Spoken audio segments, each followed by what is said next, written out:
ಸತತ 17-18 ಗಂಟೆಗಳ ಕಾರ್ಯಾಚರಣೆ ಆದರೂ ಕೂಡ ಸಾತ್ವಿಕ್ ಅನ್ನುವಂತಹ ಮಗುವನ್ನು ಇನ್ನೂ ಕೂಡ ಹೊರಗೆ ತೆಗೆಯಕ್ಕಾಗಿಲ್ಲ. ಬಟ್ ಇನ್ನೇನು ಕೆಲವೇ ಹೊತ್ತಿನಲ್ಲಿ ಅಂತ ಹೇಳ್ತಾ ಇದ್ದಾರೆ.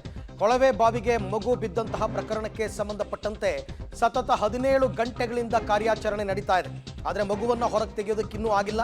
ರಕ್ಷಣಾ ಸಿಬ್ಬಂದಿಗೆ ಕೇಳ್ತಾ ಇದೆಯಂತೆ ಸಾತ್ವಿಕ್ ಅಳುವ ಶಬ್ದ, ಅಂದರೆ ಅಲ್ಲಿಗೆ ಮಗು ಬದುಕಿದೆ ಅಂತಕ್ಕಂಥ ಕನ್ಫರ್ಮೇಷನ್. ಆ ಉತ್ಸಾಹದಲ್ಲೇ ಕೆಲಸ ಮಾಡ್ತಾ ಇದ್ದಾರೆ.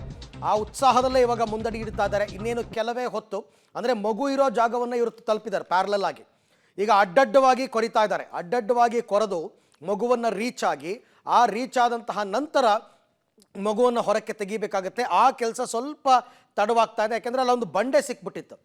ಆ ಬಂಡೆಯನ್ನು ಪುಡಿ ಮಾಡಿ ಅದನ್ನು ಪಕ್ಕಕ್ಕೆ ಸರಿಸಿ ಈಗ ನೋಡ್ತಾ ಇದ್ದೀರಾ, ಆ JCBನಲ್ಲಿ ಅಡ್ಡಡ್ಡ ಕೊರಿತಾ ಇರ್ತಕ್ಕಂಥದ್ದು. ಆ ಮಗು ಇರೋ ಜಾಗಕ್ಕೆ ರೀಚ್ ಆಗಬೇಕಲ್ಲ. ಈಗಾಗಲೇ 20 ಅಡಿ ಆಳ ಆಗದಿದ್ದಾಯಿತು. ಈಗ ಅಡ್ಡಡ್ಡವಾಗಿ ಅದನ್ನು ಕೊರೆದು ಆ ಪೈಪ್ ಇರ್ತಕ್ಕಂಥ ಜಾಗಕ್ಕೆ ಹೋಗಿ, ಅಂದರೆ ಮಗು ಇರೋ ಜಾಗನೇ ಅದು, ಬಹಳ ಹುಷಾರಾಗಿ ಕೊರಿಬೇಕಾಗುತ್ತೆ. ಅದನ್ನು ಮಗುಗೆ ಡ್ಯಾಮೇಜ್ ಆಗಬಾರ್ದು. ಮಗು ಉಲ್ಟಾ ಬಿದ್ದಿದೆ, ತಲೆ ಕೆಳಗಡೆ ಇದೆ, ಕಾಲು ಮೇಲ್ಗಡೆ ಇದೆ. ಹಾಗಾಗಿ ಕೊರಿಬೇಕಾದ್ರೆ ಕೂಡ ಸ್ವಲ್ಪ ಆಳಕ್ಕೆ ಹೋಗಿ ಕೊರಿತಾರೆ. ಮಗು ತಲೆಯಲ್ಲಿದೆ, ಅಲ್ಲಿಂದ ಇನ್ನೊಂದು ಸ್ವಲ್ಪ ಆಳಕ್ಕೆ ಹೋಗ್ತಾರೆ. ಹೋದಾಗ ಅವ್ರಿಗೆ ಆ ಮಗುವನ್ನು ಎಳ್ಕೊಳ್ಳೋದಕ್ಕೆ ಸುಲಭ ಆಗುತ್ತೆ ಇರೋದು. ಪ್ರತಿ ಹಂತದಲ್ಲೂ ಕೂಡ NDRF ಟೀಮ್, SDRF ಟೀಮ್ ಎಲ್ಲರೂ ಕೂಡ ಚರ್ಚೆ ಮಾಡಿ ಹೀಗೆ ಮಾಡೋಣ, ಈ ಥರ ಮಾಡಿದ್ರೆ ಹೀಗಾಗುತ್ತೆ. ಮತ್ತು ಅವ್ರಿಗೆ ಇದರೆಲ್ಲದರ ಅನುಭವ ಕೂಡ ಇದೆ. ಇಂಥ ಕಾರ್ಯಾಚರಣೆಗಳಲ್ಲಿ ಭಾಗಿಯಾಗಿರ್ತಕ್ಕಂಥ ತಂಡಗಳು SDRF ಮತ್ತು NDRF ಅವರಿಗೆ ಟ್ರೈನ್ ಆಗಿರುತ್ತೆ ಯಾವ ರೀತಿ ಮಾಡಬೇಕು ಅಂತಂದ್ಬಿಟ್ಟು. ಅದರ ಪ್ರಕಾರನೇ ಈಗ ಎಲ್ಲವೂ ಕೂಡ ನಡ್ಕೋತಾ ಇದ್ದಾರೆ. ಮಗುವನ್ನು ಒಂದು ಸಾರ್ತಿ ಹೊರಗಡೆಗೆ ತೆಗೆದು ಬಿಟ್ಟರೆ ಇಮ್ಮಿಡಿಯೇಟ್ ಆಗಿ ಮಗುವಿಗೆ ವೈದ್ಯಕೀಯ ಚಿಕಿತ್ಸೆಗಳನ್ನ ಕೊಡೋದಕ್ಕೆ ಕೂಡ ಎಲ್ಲ ರೀತಿಯ ತಯಾರಿಗಳನ್ನ ಮಾಡಿಕೊಳ್ಳಲಾಗ್ತಾ ಇದೆ. ಹಾಗಾಗಿ ಒಂದು ಕಡೆ ಮಗುವನ್ನು ಮಾನಿಟರ್ ಮಾಡ್ತಾ ಇದ್ದಾರೆ ಕ್ಯಾಮ್ರಾ ಮುಖಾಂತರ, ಇನ್ನೊಂದು ಕಡೆ ಅಡ್ಡಡ್ಡವಾಗಿ ಸುರಂಗ ಕೊರಿತಾ ಇದ್ದಾರೆ. ಮಗುವನ್ನು ಇಷ್ಟೊಂದಾಗಲೇ ತೆಗಿಬೇಕಾಗಿತ್ತು, ಸ್ವಲ್ಪ ತಡವಾಗಿದೆ. ಕೊಳವೆ ಬಾವಿಯಲ್ಲಿ ಸಿಲುಕಿರುವ ಸಾತ್ವಿಕ್ಗೆ ಆಕ್ಸಿಜನ್ ಪೂರೈಕೆ ಆಗ್ತಾ ಇದೆ.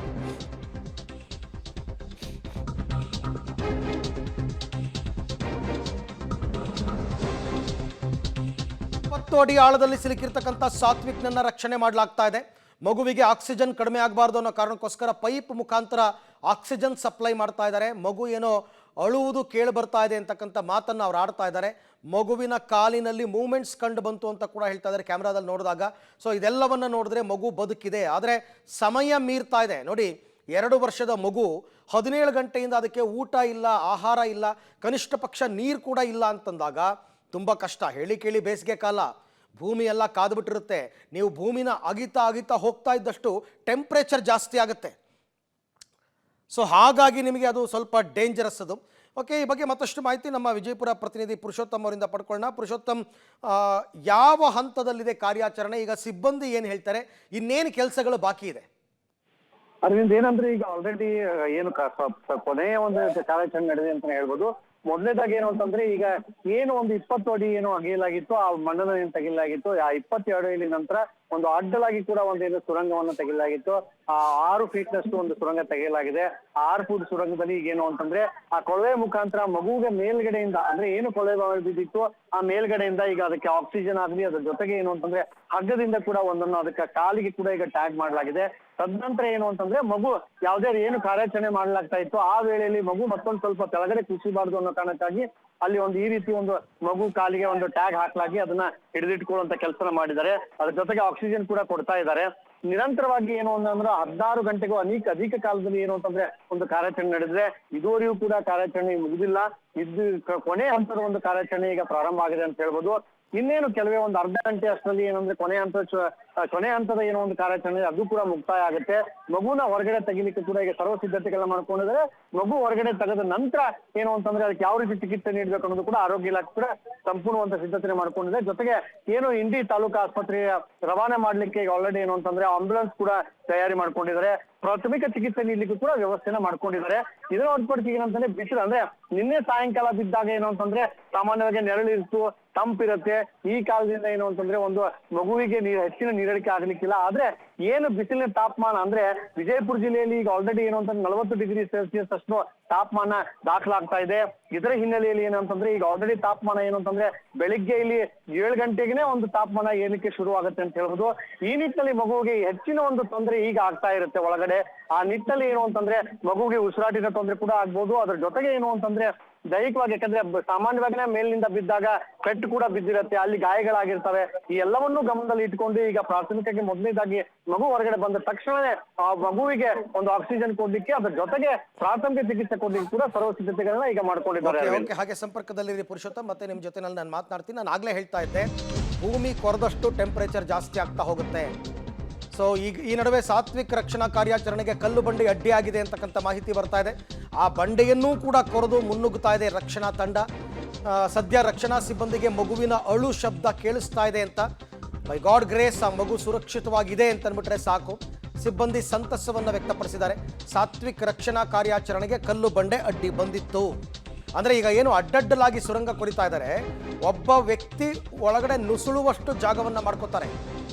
ಒಬ್ಬ ವ್ಯಕ್ತಿ ಹೋಗಲೇಬೇಕಾಗುತ್ತೆ, ಅಲ್ಲಿ ಹೋಗಿ ಆ ಮಗುವನ್ನು ರೀಚ್ ಆಗಿ ಮಗುವನ್ನು ಎಳ್ಕೊಂಡು ಅವರೇ ತರಬೇಕಾಗತ್ತೆ. ಸುಮ್ಮನೆ ಮಗು ಬಂದ್ಬಿಡಲ್ಲ. ಅವರೊಬ್ಬರು ಯಾರಾದರೂ ಒಬ್ಬರು ಸಿಬ್ಬಂದಿ ನುರಿತ ತಜ್ಞರು ಒಳಗಡೆ ನುಗ್ತಾರೆ. ಅಡ್ಡಡ್ಡ ಸುರಂಗ ಏನು ಕೊರೆದಿದ್ದಾರೆ ಅಲ್ಲಿಗೆ ನೋಡಿ. ಅಲ್ಲಿ ಕಲ್ಲು ಬಂಡೆ ಎಲ್ಲ ಸಿಕ್ಕಿರೋದು ನೋಡ್ತಾ ಇದ್ದೀರಾ, ಪದರಗಳನ್ನು. ಆ ಬಂಡೆಯನ್ನು ಒಡೆದು ಒಳಗಡೆ ಹೋಗಿರೋದು 20 ಅಡಿ ಅಂದರೆ ಎಕ್ಸಾಕ್ಟ್ 20 ಅಡಿನೇ ಅಲ್ಲ, ಇನ್ನೊಂದು 2 ಅಡಿ ಜಾಸ್ತಿ ತೆಗಿತಾರೆ. ಆಗಲೇ ಹೇಳಿದ್ರಲ್ಲ, ಮಗು ಕಾಲಿಗೆ ಹಗ್ಗ ಕಟ್ಟಿದ್ದಾರೆ ನೋಡ್ತಾ ಇದ್ದಾರೆ ಇನ್ನೊಂದು ಕಡೆ. ಯಾಕೆ ಅಂದರೆ ಮಗು ಜಾರಬಾರ್ದು, ಇನ್ನಷ್ಟು ಆಳಕ್ಕೆ ಹೋಗಬಾರ್ದು ಅನ್ನೋ ಕಾರಣಕ್ಕೋಸ್ಕರ ಹಗ್ಗ ಕಟ್ಟಿ ಹಿಡಿದಿಟ್ಕೊಂಡಿದ್ದಾರೆ ಮಗುವನ್ನು ಒಂದು ಕಡೆ. ಸೊ ಇವೆಲ್ಲ ಒಂದಷ್ಟು ಟೆಕ್ನಿಕಲ್ ಪ್ರಾಬ್ಲಮ್ಸ್ ಇದೆ. ಮತ್ತೊಂದಷ್ಟು ಮಗುವಿಗೆ ಯಾವುದೇ ರೀತಿ ತೊಂದರೆ ಆಗಬಾರ್ದು, ಡ್ಯಾಮೇಜ್ ಆಗಬಾರ್ದು, ಮಗುವಿಗೆ ಗಾಯಗಳಾಗಬಾರ್ದು. ತೆಗಿಬೇಕಾದ್ರೆ ತಲೆಗೆ ಗಾಯ ಆಗಬಾರ್ದು. ತಲೆ ಕೆಳಗಾಗಿ ಬಿದ್ದಿರೋದು ಮಗು, ತಲೆ ಕೆಳಗಾಗಿ ಬಿದ್ದಿರೋದ್ರಿಂದ ತಲೆಗೆ ಹೆಚ್ಚಿನ ಏಟು ಬೀಳಬಾರ್ದು. ಈ ಎಲ್ಲ ವಿಚಾರಗಳನ್ನು ಕೂಡ ನೋಡಿ ಕೇಸಿಂಗ್ ಪೈಪ್ ಹಾಕಿದರೆ ಕೇಸಿಂಗ್ ಪೈಪನ್ನು ಒಡೆದು ಮಗುವನ್ನು ಎಳ್ಕೋಬೇಕಾಗತ್ತೆ. ಆ ಪ್ರಯತ್ನಗಳು ಕೂಡ ನಡೆಯುತ್ತೆ. ಸೊ ಅವರು ಒಟ್ಟಾಗಿ ನನ್ನ ಪ್ರಕಾರ ಈ ಕೆಲಸವನ್ನು ಮಾಡಲೇಬೇಕು. ಅವರು ಬಹಳ ರಿಸ್ಕ್ ಜಾಬ್ ಇದು, ತುಂಬ ರಿಸ್ಕಿ ಜಾಬ್ ಇದು, ಅಷ್ಟು ಸುಲಭ ಅಲ್ಲ.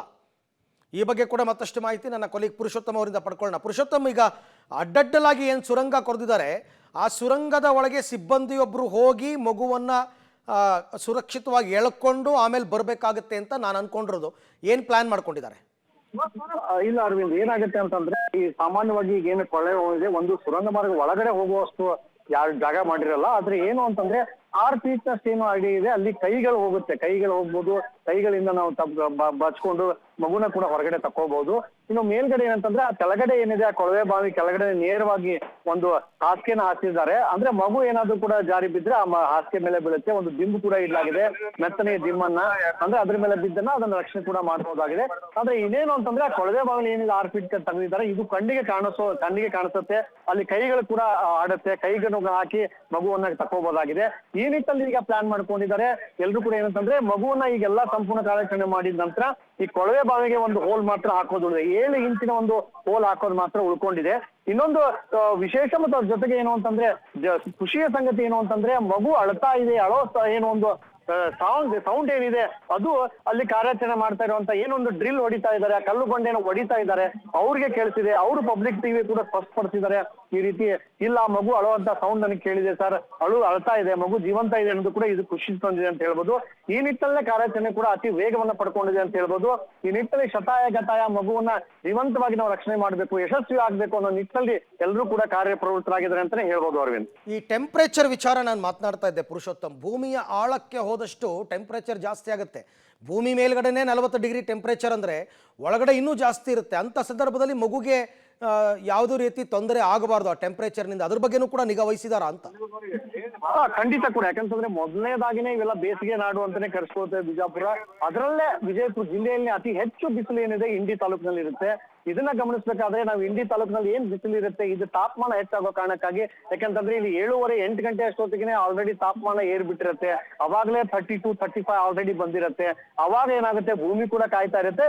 ಇನ್ನೊಂದು ಏನೊಂದು ಸಮಸ್ಯೆ ಅಂತಂದ್ರೆ ಈ ಭೂಮಿನ ಪಕ್ಕದಲ್ಲಿ ಅಂದ್ರೆ ಕೊಳವೆ ಬಾವಿ ಪಕ್ಕದಲ್ಲೇ ಈ ಸಂಪೂರ್ಣವಾಗಿ ಅಗದಿರೋ ಕಾರಣಕ್ಕಾಗಿ ಏನು ಅಂತಂದ್ರೆ ಬಿಸಿಲು ನೇರವಾಗಿ ಕೊಳವೆ ಬಾವಿಗೆ ಅತಿ ವೇಗವಾಗಿನೇ ತಲುಪುತ್ತೆ.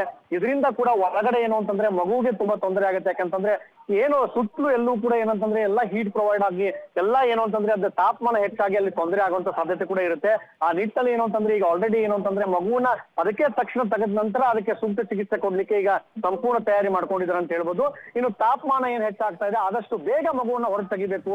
ಇನ್ನೂ ಹೆಚ್ಚು ತಾಪಮಾನ ಹೆಚ್ಚಾಗುವಷ್ಟರಲ್ಲೇ ಮಗುವನ್ನ ಸುರಕ್ಷಿತ ಹೊರಗೆ ತೆಗಿಬೇಕು ಅನ್ನೋ ನಿಟ್ಟಿನಲ್ಲಿ ಈಗ ಕಾರ್ಯಾಚರಣೆ ವೇಗವನ್ನ ಪಡ್ಕೊಂಡಿದೆ Arvind. Okay Purushottam, thank you ತಮ್ಮೆಲ್ಲ ಮಾಹಿತಿಗಾಗಿ. ಹೀಗಾಗಿ ಎಲ್ಲರ ಹರಕೆ, ಎಲ್ಲರ ಹಾರೈಕೆ ಮಗು ಸುರಕ್ಷಿತವಾಗಿ ಹೊರಗೆ ಬರಬೇಕು, ಮಗು ಯಾವುದೇ ತೊಂದರೆ ಆಗಬಾರ್ದು, ಕಡಿಮೆ ಗಾಯಗಳಾಗಿರಬೇಕು, ಆದಷ್ಟು ಬೇಗ ಮಗುವನ್ನು ಹೊರಗೆ ತೆಗಿಬೇಕು ಅಂತಕ್ಕಂಥದ್ದು. ಅವ್ರಿಗೂ ಕೂಡ ಆ ಥರ ಇರುತ್ತೆ, ಸಿಬ್ಬಂದಿಗಳಿಗೂ ಕೂಡ. ಆದರೆ ಆ ಥರ ಪಟ್ಟು ಕೆಲಸ ಕೆಡಿಸ್ಕೋಬಾರ್ದು ಯಾವತ್ತು.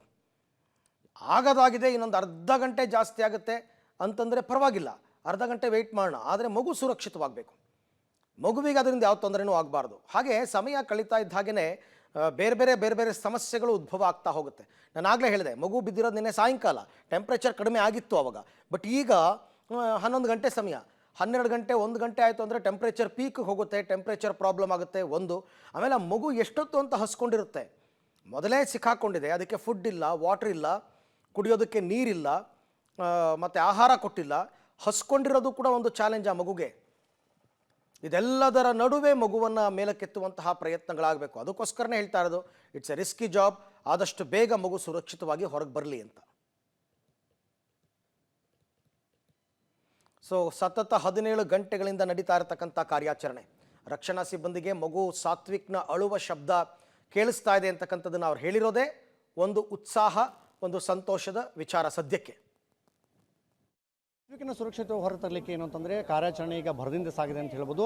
ಇನ್ನು ಕೆಲವೇ ಕ್ಷಣಗಳಲ್ಲಿ ಸಾತ್ವಿಕನ ಸುರಕ್ಷಿತ ಹೊರತೆಗಿತಾ ಇದ್ದಾರೆ. ಇನ್ನು ನೀವು ನೋಡ್ತಿರ್ಬೋದು ಯಾವ ರೀತಿ ಸಿದ್ಧತೆಗಳನ್ನ ವೈದ್ಯರೆಲ್ಲ ಮಾಡ್ಕೊಂಡಿದ್ದಾರೆ ಅಂತೇಳಿ. ಅಂದರೆ ಸಾತ್ವಿಕನ ಹೊರ ತಂದ ತಕ್ಷಣವೇ ಏನು ಅಂತಂದರೆ ಮೊದಲನೇದಾಗಿ ಇಲ್ಲಿ ಒಂದು ಪ್ರಾಥಮಿಕ ಚಿಕಿತ್ಸೆ ಕೊಡಲಾಗುತ್ತೆ. ಆ ಪ್ರಾಥಮಿಕ ಚಿಕಿತ್ಸೆ ಕೊಟ್ಟ ನಂತರ ಏನು ಅಂತಂದರೆ ಆ ಪ್ರಾಥಮಿಕ ಚಿಕಿತ್ಸೆ ಆದ ನಂತರ ಇಲ್ಲಿಂದ ಅವರು ಆಕ್ಸಿಜನ್ ಕೂಡ ವ್ಯವಸ್ಥೆ ಮಾಡಲಾಗಿದೆ. ಅಂದರೆ ಆಕ್ಸಿಜನ್ ಏನು ಅವಶ್ಯಕತೆ ಇದ್ದರೆ, ಯಾಕಂದರೆ ಸುಮಾರು ಗಂಟೆಗಳಿಂದ ಏನು ಅಂತಂದರೆ ಒಳಗಡೆ ಇರೋ ಕಾರಣಕ್ಕಾಗಿ ಯಾವ ರೀತಿ ತೊಂದರೆ ಆಗಿರುತ್ತೆ ಕೂಡ ಗೊತ್ತಿರಲ್ಲ. ಆ ಹಿನ್ನೆಲೆಯಲ್ಲಿ ಕೂಡ ವೈದ್ಯರು ಕೂಡ ಸಿದ್ಧರಾಗಿ ಕೂತಿದ್ದಾರೆ. ಯಾಕಂತಂದರೆ ಮಗುನ ಹೊರ ತೆಗೆದ ತಕ್ಷಣ ಏನು ಅಂತಂದರೆ ಅದಕ್ಕೆ ಯಾವ ರೀತಿ ಚಿಕಿತ್ಸೆ ನೀಡಬೇಕು, ಆಮೇಲೆ ಯಾವ ರೀತಿ ಅದರ ಪರಿಸ್ಥಿತಿ ಇದೆ, ಇದನ್ನೆಲ್ಲವನ್ನೂ ಕೂಡ ಅಂಡರ್ಸ್ಟ್ಯಾಂಡ್ ಮಾಡಿಕೊಂಡು ಅವರಿಗೆ ಚಿಕಿತ್ಸೆ ಕೊಡಲಿಕ್ಕೆ ಈಗ ಸರ್ವ ಸಿದ್ಧತೆಗಳನ್ನ ಮಾಡ್ಕೊಂಡಿದ್ದಾರೆ. ಹಾಗೆ ವೈದ್ಯರು ಕೂಡ ಇದ್ದಾರೆ, ಯಾವ ರೀತಿ ಸಿದ್ಧತೆ ಮಾಡ್ಕೊಂಡಿದ್ದಾರೆ, ಏನೆಲ್ಲ ಮಾಡಿದ್ರು ಸರ್? ಮೊದಲನೇದಾಗಿ ಏನು ಚಿಕಿತ್ಸೆಗೆ ಕೊಡಲಿಕ್ಕೆ ಏನು ಸಿದ್ಧತೆ, ಯಾವ ರೀತಿ? ಹೌದು, ಮೊದಲನಾಗಿ ಬೇಬಿ ಬಂದ ಮೇಲೆ ನಾವು ಅದಕ್ಕೆ ಕ್ಲೀನ್ ಮಾಡಲು ಸ್ವ್ಯಾಬನ್ನು ಇಟ್ಟಿದ್ದೇವೆ. ಮೊದಲು ಮೂಗು, ಬಾಯಿ, ಗಂಟಲಲ್ಲಿ ಮಣ್ಣು ಗಿಣ್ಣು ಅಥವಾ ಹಳ್ಳು ಹೋಗಿರೋ ಚಾನ್ಸ್ ಇರುತ್ತೆ, ಅದರಿಂದ ಆ ಕಲರ್ ಇಟ್ಟಿದ್ದೇವೆ. ಎರಡನೇದಾಗಿ ಬೇಬಿಗೆ ಆಕ್ಸಿಜನ್ ಕೊಡಬೇಕು, ಸೊ 2 ತಯಾರಿ ಇಟ್ಟಿದ್ದೇವೆ. ಇಲ್ಲಿಂದ ಆಂಬ್ಯುಲೆನ್ಸ್ವರೆಗೂ ಶಿಫ್ಟ್ ಮಾಡಲು ಏನೇನು ಬೇಕು, ಆಕ್ಸಿಜನ್ ಸಿಲಿಂಡರ್, ಇಂಜೆಕ್ಷನ್ಸ್ ಅವೆಲ್ಲ ಸಿದ್ಧತೆ ಮಾಡ್ಕೊಂಡಿದ್ದೇವೆ. ಆಂಬ್ಯುಲೆನ್ಸಲ್ಲಿ ಸಲೈನ್ ವ್ಯವಸ್ಥೆ ಎಲ್ಲ, ವೆಂಟಿಲೇಟರ್ ವ್ಯವಸ್ಥೆ ಎಲ್ಲ ಮಾಡಿ ಸಿದ್ಧವಾಗಿ ಇಡುತ್ತೇವೆ. ಮುಂದಿನ ಚಿಕಿತ್ಸೆಗಾಗಿ ಸಾರ್ವಜನಿಕ ಆಸ್ಪತ್ರೆ ಇಂಡಿಗೆ ತೆರಳಿಕೊಳ್ಳುತ್ತೇವೆ. ಇಂಡಿಯಲ್ಲಿ ಅಂದರೆ ಒಂದು ವೇಳೆ ಅಂದರೆ ಮಗುಗೆ ಏನಾದರೂ, ಯಾಕಂದರೆ ತುಂಬ ಹೊತ್ತುಗಳಿಂದ ಒಳಗಡೆ ಇದೆ, 12 ಗಂಟೆ 13 ಗಂಟೆ, ಆಮೇಲೆ ಒಳಗಡೆ ಪೆಟ್ಟಾಗಿರುವಂಥ ಸಾಧ್ಯತೆ ಇರುತ್ತೆ. ಈ ಹಿನ್ನೆಲೆಯಲ್ಲಿ ಹೆಚ್ಚಿನ ಚಿಕಿತ್ಸೆ ಏನಾದರೂ ಆದರೆ ಅದಕ್ಕೆ ಯಾವ ರೀತಿ ಸಿದ್ಧತೆ ಮಾಡ್ಕೊಂಡಿದ್ದಾರೆ? ಹೆಚ್ಚಿನ ಚಿಕಿತ್ಸೆಗಾಗಿ CT ಸ್ಕ್ಯಾನ್ ಅಥವಾ MRI ಬೇಕು ಅವಶ್ಯಕತೆ ಇರೋದರಿಂದ ಆ ಸಂದರ್ಭದಲ್ಲಿ ನಾವು ಜಿಲ್ಲಾ ಆಸ್ಪತ್ರೆ ವಿಜಯಪುರಕ್ಕೆ ಮಗುವನ್ನು ರೆಫರ್ ಮಾಡುತ್ತೇವೆ. ನಿಮಗೇನು ಅನಿಸ್ತದೆ ಸರ್? ಯಾಕಂದರೆ ಈಗ 13 ಗಂಟೆ ಯಾವ ರೀತಿ ಎಲ್ಲ ತೊಂದರೆ ಆಗಿರ್ಬೋದು ಮಗುಗೆ ಅಂತ? ಮಗುವಿಗೆ ಮೇನ್ಲಿ ರೆಸ್ಪಿರೇಷನ್ ತೊಂದರೆ ಆಗಿರ್ಬೋದು, ಆದರೆ ಅದು ಯಾವ ಹಂತಕ್ಕೆ ರೆಸ್ಪಿರೇಷನ್ ತೊಂದರೆ ಆಗಿದೆ ಅದು ನಾವು ನೋಡಿದ ಮೇಲೆ ಮಾತಾಡಬಹುದು. ಸೊ ಸದ್ಯಕ್ಕೆ ಏನೇನು ಬೇಸಿಕ್ ವ್ಯವಸ್ಥೆ ಇದೆ, ವೆಂಟಿಲೇಟರ್ ವ್ಯವಸ್ಥೆ ಆಗಲಿ, ಆಕ್ಸಿಜನ್ ವ್ಯವಸ್ಥೆ ಆಗಲಿ, ಅಥವಾ ಆಕ್ಸಿಜನ್ ಸಿಲಿಂಡರ್, ಆಂಬ್ಯುಲೆನ್ಸ್, ಅವೆಲ್ಲ ಸದ್ಯಕ್ಕೆ ಈ ಲೋಕಲ್ ಮಟ್ಟದಲ್ಲಿ ನಾವೆಲ್ಲ ತಯಾರಿ ಮಾಡ್ಕೊಂಡಿದ್ದೇವೆ. ಮಗು ತಲೆ ತಳಗಡೆ ಮಾಡಿ ಬಿದ್ದಿರೋ ಕಾರಣಕ್ಕಾಗಿ ಯಾವ ರೀತಿ ಎಲ್ಲ ಪೆಟ್ಟುಗಳಾಗಿರ್ಬೋದು, ಕೆಲವೊಂದು ಗಾಯಗಳು ಆಗಿರ್ಬೋದು. ಆ ಗಾಯಗಳಿಗೆ ಏನೇನು ಇಂಜೆಕ್ಷನ್ಗಳು ಬೇಕು ಅಥವಾ ಕೆಲವೊಂದು ointment, gauze piece, cotton rod, ನಾವೆಲ್ಲ ಸಿದ್ಧತೆ ತಯಾರಿಕೊಂಡೇ ಇದ್ದೇವೆ. ಓಕೆ, ಈ ರೀತಿ ಏನಂತಂದರೆ ಸಂಪೂರ್ಣವಾದ ಸಿದ್ಧತೆನ ಈಗ ವೈದ್ಯರು ಮಾಡ್ಕೊಂಡಿದ್ದಾರೆ. ಯಾವುದೇ ರೀತಿ ತೊಂದರೆ ಆಗಬಾರ್ದು ಮಗು ಅನ್ನೋದಕ್ಕೆ ಸಿದ್ಧತೆ ಮಾಡ್ಕೊಂಡಿದ್ದೀವಿ. ಉತ್ತಮ ಚಿಕಿತ್ಸೆ ನೀಡ್ತೀವಿ. ಇದು ಹೆಚ್ಚಿನ ಚಿಕಿತ್ಸೆ ಬೇಕಾದರೆ ನಾವು ಇಂಡಿಯಾ ತಾಲೂಕು ಆಸ್ಪತ್ರೆಗೆ ಕೊಡ್ತೀವಿ ಅನ್ನೋದನ್ನು ಸ್ಪಷ್ಟಪಡಿಸಿದ್ದಾರೆ. ವಿಜಯಪುರದ ಕ್ಯಾಮ್ರಾ ಪರ್ಸನ್ ಸುನೀಲ್ ಜೊತೆ ಪುರುಷೋತ್ತಮ್ ಕುಲಕರ್ಣಿ, ಪಬ್ಲಿಕ್ ಟಿವಿಗಾಗಿ. ಎನಿಹೌ ಹಾಸ್ಪಿಟಲ್ಗೆ ಸೇರಿಸಲೇಬೇಕಾಗುತ್ತೆ. ಅದು ಎಷ್ಟೇ ಕಡಿಮೆ ಪ್ರಮಾಣದ ಗಾಯಗಳಾಗಿದ್ದರೂ ಕೂಡ ಒಂದು ಅವ್ರು ಹೇಳ್ದಂಗೆ MRI, CT ಸ್ಕ್ಯಾನ್ ಇವೆಲ್ಲ ಬೇಕಾಗುತ್ತೆ. ಮಗು ಆರೋಗ್ಯವಾಗಿದೆ ಅಂತ ಕನ್ಫರ್ಮ್ ಮಾಡ್ಕೋಬೇಕಲ್ಲ, ಹಾಗಾಗಿ ಹಾಸ್ಪಿಟ್ಲಿಗೆ ಸೇರಿಸ್ತಾರೆ. ಬಟ್ ಅದಕ್ಕಿಂತ ಮೊದಲ ಪ್ರಯಾರಿಟಿ ಈಗ ಮಗುವನ್ನು ಹೊರಗಡೆ ತೆಗೆಯೋದು, ಅದು ಇಂಪಾರ್ಟೆಂಟ್. ಆ ಕೆಲಸ ಆದಷ್ಟು ಬೇಗ ಆಗಬೇಕು.